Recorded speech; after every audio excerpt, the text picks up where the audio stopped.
Here's a second video to show you the FIFO method of factoring, factor in, factor out. This is a great method to use if your A value is something other than 1. So here we have our A value is 20. So we're going to use the FIFO method. This is an alternative to guessing and checking. So the FIFO, factor in, factor out, this starts by factoring in your A value of 20. So you take your 20, you multiply it times your C value of 3. I'm just going to make my little chart over here to organize. 20 times 3 is 60. So we factored in 20 by multiplying the 20 in.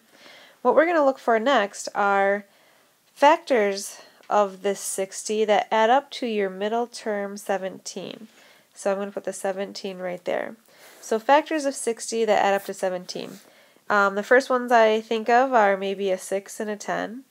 Well, 6 times 10 is 60, but when you add 6 plus 10, you get 16. I'm looking for 17.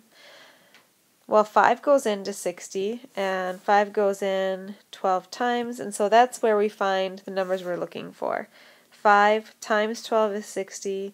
5 plus 12 is 17. So we're going to use a 5 and a 12. So once you have the two numbers that will multiply to 60 and add to 17, you can come over here to your parentheses.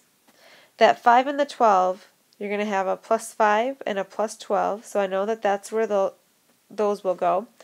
The next piece is a little bit weird. We have to take our A value of 20 and use that twice. We're going to have a 20x here and a 20x here.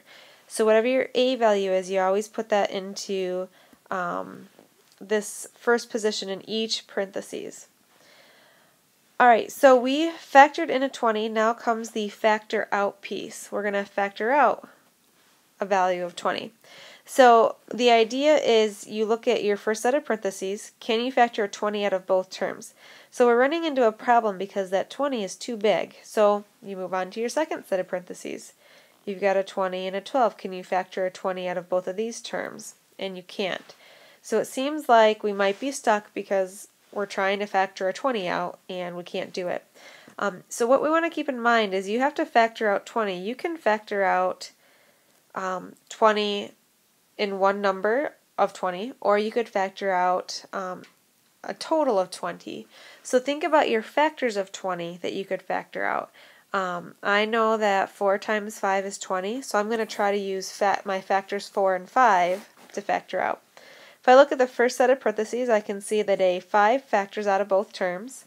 I look at my second set of parentheses, and I can see that a 4 factors out of both terms. So even though I'm not factoring out 20 all at once, I'm factoring out factors of 20, and so that's going to get me to the same value. So when we go to rewrite this and you factor the 5 out of the first term, it leaves you with a 4x plus 1. And then we factor a 4 out of the second set of parentheses and it leaves you with a 5x plus 3. So again, the more we practice this, the quicker it gets. It's just a nice alternative to guessing and checking. It's something that will get you the right answer every time. And if guessing and checking is a little tricky or you just don't like it that much, give FIFO a method and see how that works.